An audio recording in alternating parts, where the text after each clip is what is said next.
नमस्कार। आज हम डिस्कस करेंगे गिरिराज पत्रिका जो कि हिमाचल प्रदेश की साप्ताहिक पत्रिका है। तो अक्टूबर महीने का ये हमारा चौथा पार्ट है। इससे पहले हम 3 पार्ट डिस्कस कर चुके हैं। जितने भी 3 पार्ट हैं उन सभी का वीडियो जो है आपको हमारे यूट्यूब चैनल पर मिल जाएगा और उनका पीडीएफ जो है आपको हमारे टेलीग्राम चैनल पर मिल जाएगा। टेलीग्राम जो है चैनल उसका ज्वाइन कर लें, उसका लिंक नीचे डिस्क्रिप्शन बॉक्स में दिया गया है। चलिए डिस्कस करते हैं आज की वीडियो का फर्स्ट क्वेश्चन। सबसे पहला क्वेश्चन है हमारे पास, फॉर इम्प्लीमेंटिंग प्रधानमंत्री ग्राम सड़क योजना विच रैंक डिस्ट्रिक्ट मंडी रिसीव्ड। तो प्रधानमंत्री ग्राम सड़क योजना के कार्यान्वयन में मंडी जिले को कौन सा स्थान मिला है। देखो, मंडी जिले को जो है वो पहला स्थान इसमें दिया गया है। ऑप्शन ए जो है वो सही आंसर। अब यहाँ से आपको क्या याद रखना है, देखो मंडी जिले को जो है वो देश भर के 30 जिलों में पहला स्थान मिला है। ये आप याद रखिएगा कि देश भर के 30 जिलों में मंडी को पहला स्थान मिला है इस प्रधानमंत्री ग्राम सड़क योजना के कार्यान्वयन के लिए। अब और भी आप यहाँ से याद रखेंगे और इस तरह से आप याद रखिए कि राष्ट्रीय स्तर पर जो है हिमाचल प्रदेश को दूसरा स्थान यहाँ पर हासिल हुआ है। केंद्रीय ग्रामीण विकास मंत्रालय ने जो है 2020-21 में प्रधानमंत्री ग्राम सड़क योजना के कार्यान्वयन के लिए 30 जिलों को सिलेक्ट किया था। अब इन 30 जिलों को जो सिलेक्ट किया था इसमें हिमाचल प्रदेश का मंडी जो है इसको सबसे पहला स्थान दिया गया है। इसके अलावा डिस्ट्रिक्ट चंबा को, डिस्ट्रिक्ट शिमला को, district Kangra, district Una, district Sirmaur और डिस्ट्रिक्ट हमीरपुर और डिस्ट्रिक्ट सोलन, इन सभी को भी टॉप 30 में स्थान दिया गया है। परंतु इम्पोर्टेंट जो ये है कि पहला स्थान कौन से डिस्ट्रिक्ट को मिला है और राष्ट्रीय स्तर पर हिमाचल का कौन सा रैंक रहा है। तो राष्ट्रीय स्तर पर हिमाचल का दूसरा रैंक जो है वो रहा है। अगर प्रधानमंत्री ग्राम सड़क योजना का बैकग्राउंड आप चेक करेंगे तो देखो, प्रधानमंत्री ग्राम सड़क योजना की शुरुआत जो थी वो 2000 में की गई थी। इसका पहला चरण जो था वो 2000 में लॉन्च किया गया था और इसका मुख्य उद्देश्य क्या था। तो इसका मुख्य उद्देश्य ये था कि हिमाचल प्रदेश के जितने भी ग्रामीण इलाके हैं, जितनी भी बस्तियां हैं, उन सभी को जो है वो नेटवर्क, सड़क का जो नेटवर्क है वो प्राप्त करवाना। और प्रधानमंत्री ग्राम सड़क योजना का दूसरा नेटवर्क कब लॉन्च किया गया। प्रधानमंत्री ग्राम सड़क योजना का दूसरा नेटवर्क जो था वो 2013 में लॉन्च किया गया। 2013 में इसका दूसरी बार इसको इम्प्लीमेंट किया गया। और तीसरी बार इसको कब इम्प्लीमेंट किया गया, तो तीसरी बार जो था 2019 में प्रधानमंत्री ग्राम सड़क योजना का प्रारंभ जो था वो किया गया। ये सब आप याद रखिएगा। इंपॉर्टेंट ये है कि सबसे पहला लॉन्च कब किया गया था, तो सबसे पहला आप याद रखिएगा। ये सब बेसिक जानकारी है प्रधानमंत्री ग्राम सड़क योजना के बारे में। नेक्स्ट क्वेश्चन देखते हैं। नेक्स्ट क्वेश्चन है, doctor Gaurav Sharma, a native of district Hamirpur, has been elected as the MP of which country। तो जिला हमीरपुर के मूल निवासी डॉक्टर गौरव शर्मा किस देश के सांसद चुने गए हैं। देखो, डॉक्टर गौरव शर्मा जो है या फिर डॉक्टर गौरव शर्मा जो है ये कहाँ से चुने गए हैं। न्यूजीलैंड, ऑप्शन बी जो है वो सही आंसर है। न्यूजीलैंड कंट्री के सांसद जो है ये चुने गए हैं। अभी डिस्ट्रिक्ट हमीरपुर में कहाँ से संबंध रखते हैं, डिस्ट्रिक्ट हमीरपुर के गलोड़ से ये संबंध रखते हैं। गलोड़ नामक गांव का नाम होगा ये गलोड़, तो यहाँ से ये संबंध रखते हैं। न्यूजीलैंड के ये सांसद चुने गए हैं। इनको सांसद चुने जाने पर जो था वो बधाई दी गई थी जयराम ठाकुर जी के द्वारा, तो इसीलिए ये जो था ये न्यूज़ में चला था। न्यूजीलैंड के बारे में थोड़ी सी बात कर लेते हैं। तो न्यूजीलैंड की कैपिटल कहाँ पर है। न्यूजीलैंड की कैपिटल जो है वो वेलिंगटन में है। कैपिटल भी कई बार पूछ ली जाती है एग्जाम में, तो वेलिंगटन नाम याद रखिएगा। अच्छा, न्यूजीलैंड की प्राइम मिनिस्टर कौन है, तो न्यूजीलैंड की प्राइम मिनिस्टर जो है वो है जेसिंड्रा एरिंडन। तो जेसिंड्रा एरिंडन नाम आप याद रखिएगा, ये न्यूजीलैंड की प्राइम मिनिस्टर हैं। तो ये सब आप न्यूजीलैंड के बारे में याद रखिए। और डिस्ट्रिक्ट हमीरपुर के गलोड़ गांव से जो सांसद चुने गए हैं उनका नाम भी याद रखिएगा। नेक्स्ट क्वेश्चन है, पंचवटी योजना इज रिलेटेड विद। तो हिमाचल प्रदेश सरकार की पंचवटी योजना चलाई गई है, ये आपको पता है। ये योजना किससे संबंधित है। पंचवटी योजना सीनियर सिटीजन से संबंधित है। ऑप्शन डी जो है वो सही आंसर है। इस योजना के बारे में हम पहले भी डिटेल में डिस्कस कर चुके हैं, परंतु एक बार फिर से डिटेल में डिस्कस कर लेते हैं। देखो, पंचवटी योजना जो है ये चलाई गई है हिमाचल प्रदेश सरकार के द्वारा। इसमें क्या होगा, तो वरिष्ठ नागरिकों के सैर सपाटे और मनोरंजन हेतु पंचायतों में जो है पार्क और बाग जो है इनका निर्माण किया जाएगा। और ये जो पार्क और बाग ग्रामीण इलाकों में बनाए जाएंगे, इनका निर्माण मनरेगा जो योजना है उसके तहत जो है वो किया जाएगा। और ये जो पार्क बनाए जाएंगे, इन पार्कों में सैर करने के लिए ट्रैक भी बनाया जाएगा, बेंच और कुर्सियां भी बनाई जाएंगी और शौचालय भी जो है वो बनाए जाएंगे। और इन पार्कों और बाग, जो भी पार्क और बाग बनाए जाएंगे, इनका रख रखाव किसके द्वारा किया जाएगा? तो इनका रख रखाव जो है वो किया जाएगा पंचायतों के द्वारा।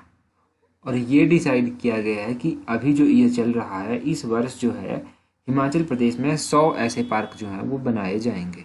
तो ये जितना भी था ये सब पंचवटी योजना के बारे में था। नेक्स्ट क्वेश्चन देखते हैं हमारे पास क्या है। तो हमारे पास जो नेक्स्ट क्वेश्चन है वो भी काफ़ी इंपॉर्टेंट है, वो है दारचा बरसी bridge built on which river. ये जो दारचा बरसी ब्रिज है इसके बारे में हमने लास्ट वीडियो में भी डिस्कस किया था। तो वो हिमाचल प्रदेश का ये सबसे लंबा ब्रिज है जो कि स्टील से बना हुआ है। अब ये स्टील से बना हुआ सबसे लंबा ब्रिज है अभी तक हिमाचल प्रदेश में। तो ये कौन सी नदी के ऊपर बना हुआ है? ये भागा नदी के ऊपर बना हुआ है। ऑप्शन बी जो है ये सही आंसर होगा। अगर इस पुल की लंबाई की बात करेंगे तो इस पुल की लंबाई कितनी है? तो इस पुल की लंबाई जो है वो है 340 मीटर। 340 मीटर लंबा ये पुल है। ये दारचा जो है ये कौन से डिस्ट्रिक्ट में पड़ता है? तो ये लाहौल स्पीति में पड़ता है। लाहौल स्पीति में केलंग से 33 किलोमीटर की दूरी पर यह स्थित है। और इसकी ऊंचाई कितनी है? तो इसकी ऊंचाई है 11,000 फीट। 11,000 फीट की ऊंचाई पर यह स्थित है। इसका मुख्य रूप से काम किसके द्वारा किया गया है? तो बॉर्डर रोड ऑर्गेनाइजेशन के द्वारा इसका काम किया गया है। बॉर्डर रोड ऑर्गेनाइजेशन की स्थापना कब हुई थी? तो BRO की स्थापना 1960 में हुई थी। ये तो आपको पता है कि 1960 में इसकी स्थापना हुई थी। अब 1960 में इसकी स्थापना हुई थी तो इसका हेडक्वार्टर कहाँ पर स्थित है? तो इसका हेडक्वार्टर जो है वो न्यू दिल्ली में स्थित है। इसका जो मोटो है वो क्या है? तो इसका जो मोटो है वो है सर्वेना सर्वम सिद्धम। मतलब जो हार्डवर्क के द्वारा जो है वो हर एक चीज़ पॉसिबल है। Everything is achievable through hard work. ये इसका जो है लोगो है या फिर मोटो है इसका। ये मोटो आप इसका याद रखिएगा। मोटो इसकी स्थापना कब हुई? इसका हेडक्वार्टर कब कहाँ पर स्थित है? दारचा बरसी ब्रिज कौन सी नदी के ऊपर बना हुआ है? इससे पहले भी जो है वो अटल टनल का उद्घाटन जो था वो किया गया था। प्रधानमंत्री नरेंद्र मोदी के द्वारा अटल टनल का उद्घाटन कब किया गया? तो 3 अक्टूबर को इसका उद्घाटन जो था वो किया गया था। ठीक है, राष्ट्र के नाम समर्पित जो था वो 3 अक्टूबर को रोहतांग अटल टनल को जो था वो कर दिया गया था। ये आप याद रखिएगा। नेक्स्ट क्वेश्चन देखते हैं। नेक्स्ट क्वेश्चन है हमारे पास, एक भारत श्रेष्ठ Bharat campaign was launched by honourable prime minister on. एक भारत श्रेष्ठ भारत की घोषणा माननीय प्रधानमंत्री द्वारा कब की गई थी? तो एक भारत श्रेष्ठ भारत कार्यक्रम की घोषणा या फिर उद्घाटन इसका कब किया गया था? 31 अक्टूबर 2015। ऑप्शन डी जो है वो सही आंसर है। तो एक भारत श्रेष्ठ भारत 2015 में लॉन्च किया गया और सरदार वल्लभ भाई पटेल की बर्थ एनिवर्सरी पर जो था ये लॉन्च किया गया था। अच्छा, अब एक भारत श्रेष्ठ भारत अभियान जो था वो गिरिराज पत्रिका में क्यों था? मैंने लास्ट टाइम भी आपको बताया था, एक बार फिर से बता देता हूँ। देखो, इसका जो न्यूज़ में चले रहने का एक मेन कारण है वो ये है कि हिमाचल की जो पेयरिंग की गई है एक भारत श्रेष्ठ भारत कैंपेन में वो केरला के साथ की गई है। इंडिया के जितने भी स्टेट्स हैं उन सभी को पेयर किया गया है किसी और स्टेट के साथ। तो अपना जो हिमाचल है उसको केरल के साथ पेयर किया गया है। तो केरल की एक लड़की ने जो था हिमाचल का गाना गाया था। ठीक है, चंबा कितनी दूर, ये गाना उसने गाया था। और हिमाचल की एक लड़के के द्वारा जो था वो केरल का गाना गाया गया था।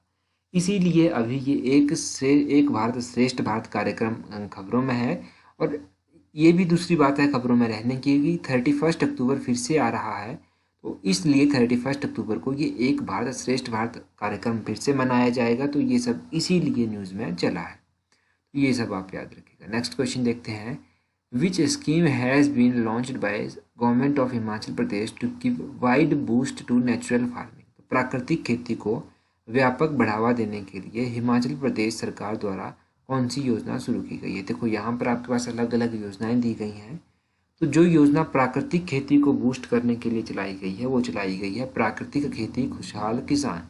ऑप्शन सी जो है वो सही आंसर है। पहले तो इस प्राकृतिक खेती खुशहाल योजना के बारे में जान लेते हैं। इसका उद्देश्य क्या है? इसका उद्देश्य है कि हिमाचल प्रदेश के किसानों को जो है वो प्राकृतिक खेती के साथ जोड़ा जाए। इसका एक और एम ये है कि जितना भी हम फर्टिलाइज़र का यूज़ करते हैं, जो रासायनिक फर्टिलाइज़र होती है उसके यूज़ को जो है वो कम करना। और घरेलू जो मतलब फर्टिलाइज़र है, जैसे गाय का गोबर हो गया, गौमूत्र हो गया, इन सभी से जो है वो एक खाद बनाना और उसको द्वारा फसल का जो है वो पालन पोषण करना और किसानों को जो है वो सशक्त करना। इससे होगा क्या कि अगर किसान इन सब चीज़ों का कम इस्तेमाल करेंगे, जो बाज़ार में अभी तक फर्टिलाइज़र मिलती है जिसमें नाइट्रेट फॉस्फेट होते हैं, अगर उसका कम इस्तेमाल करेगी और गाय के गोबर जैसे प्रोडक्ट का ज़्यादा इस्तेमाल करेगी तो किसान के ऊपर जो है वो बर्डन कम होगा, फाइनेंशियल बर्डन जो है उसके ऊपर कम होगा। तो इस तरह से ये इसका एम रखा गया है। अच्छा, किसानों की बात हुई है तो किसानों के बारे में एक इम्पॉर्टेंट जानकारी आप याद रखिएगा कि किसानों को जो है वो 4 कैटेगरीज में डिवाइड किया गया है। ये चार नहीं 5 कैटेगरी में इनको डिवाइड किया गया है। ये 5 कैटेगरी कौन कौन सी है? तो पहले नंबर पर आते हैं मार्जिनल फार्मर। मार्जिनल फार्मर यानी कि सीमांत किसान।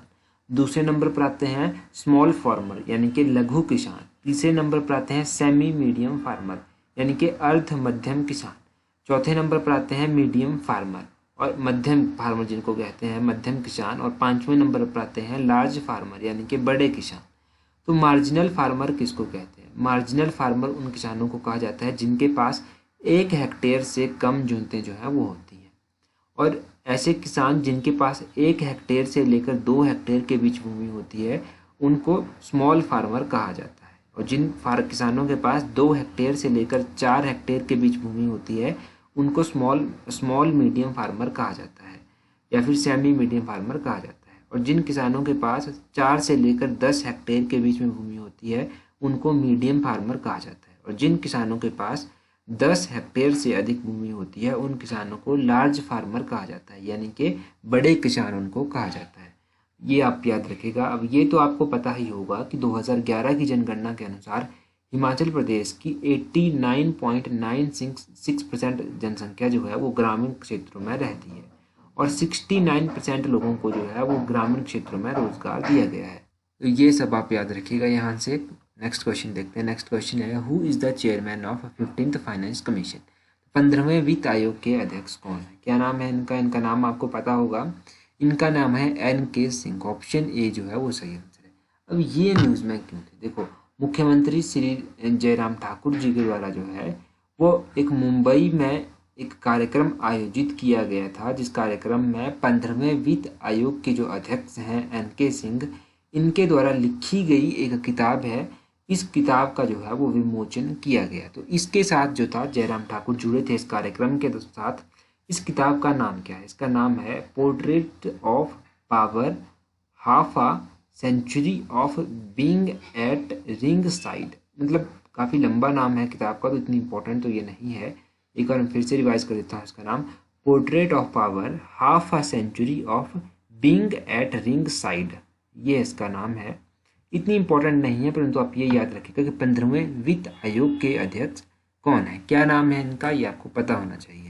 कई बार तो इस तरह से क्वेश्चन पूछ लिया जाता है कि प्रेजेंट टाइम में कौन सा वित्त आयोग चल रहा है, तो 15वें नंबर का वित्त आयोग जो है वो चल रहा है। इससे पहले जो 14वें नंबर का फाइनेंस कमीशन था उसके चेयरमैन कौन थे? उसके जो चेयरमैन थे वो थे डॉक्टर YV रेड्डी, ये आप याद रखिएगा। और 13वें नंबर का जो फाइनेंस कमीशन था उसके चेयरमैन कौन थे? उसके चेयरमैन थे डॉक्टर विजय L कैलकर, ये उसके चेयरमैन थे। और 12वें नंबर का जो फाइनेंस कमीशन था उसके चेयरमैन कौन थे? उसके चेयरमैन थे C रंगाराजन। अब ये क्वेश्चन आपसे किस तरह से पूछ लिया जा सकता है? तो ये पूछ लिया जा सकता है जैसे 12वां फाइनेंस कमीशन दिया होगा, 13वां फाइनेंस कमीशन दिया होगा, 14वां फाइनेंस कमीशन दिया होगा और 15वां फाइनेंस कमीशन दिया होगा।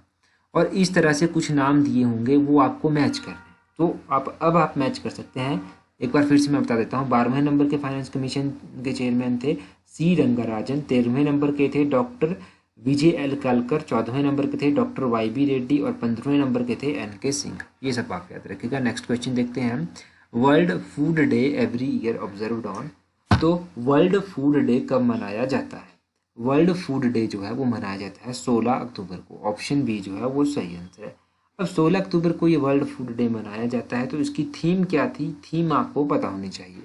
अच्छा, इसकी थीम क्या थी? थीम भी वर्ल्ड फूड डे की इंपॉर्टेंट है। तो 16 अक्टूबर को जब ये डे मनाया गया 2020 में, तो उसकी थीम थी growth nourish sustain together our actions are our future.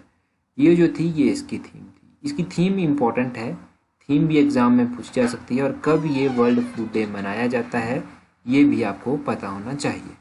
16 अक्टूबर के अलावा जो था वो 15 अक्टूबर को भी एक डे मनाया जाता है। तो 15 अक्टूबर को कौन सा दिन मनाया जाता है?